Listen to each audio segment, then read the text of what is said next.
Ever notice how your chest tightens the moment someone actually offers to do you a favor? It is a specific, immediate physical reaction. Even if you are running on empty, completely exhausted physically and mentally, your first reflex is to wave them off. You tell them you have it handled. Society loves this behavior. People call you a go-getter. They praise your fierce independence and applaud your drive, completely missing the exhaustion underneath.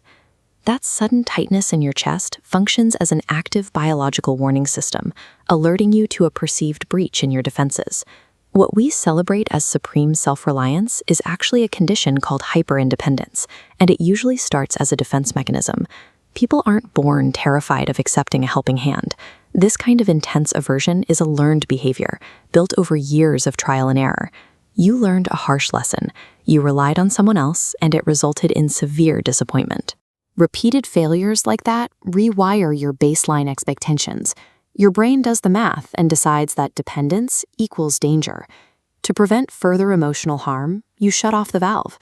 Complete self-reliance became a strict daily necessity to ensure your needs were actually met.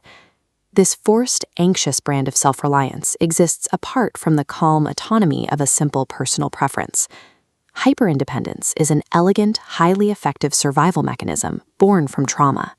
You protect yourself by making sure no one can ever drop you again. This explains the past, but it leaves an obvious question.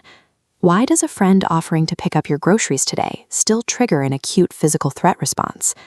The answer lies in how your nervous system processes the very concept of receiving assistance. It views it as a breach of protocol. When you act as your own safety net, you are the driver, maintaining total control. Accepting help means letting someone else drive, forcing you to surrender the exact control that kept you safe. Consciously, you know your friend is just doing you a harmless favor, but your deeply protective subconscious anticipates the old danger of being let down. To a traumatized nervous system, letting someone else take the wheel registers as a literal threat to physical safety, explaining why a simple favor can physically hurt. You can stop feeling guilty for pushing people away. This protective instinct functions as a symptom of a mind working overtime to keep you safe. Think of it like heavy armor. It was an impenetrable defense mechanism that kept you safe, but carrying that weight every single day is exhausting.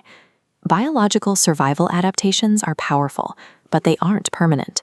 They can be consciously deactivated once the brain realizes the immediate environment is finally safe. The next time someone offers you help, notice that familiar tightness in your chest. Then, deliberately pause before you react. Take a second to internally acknowledge that your nervous system is trying to protect you. Then, consciously choose to accept that small, low-stakes favor anyway.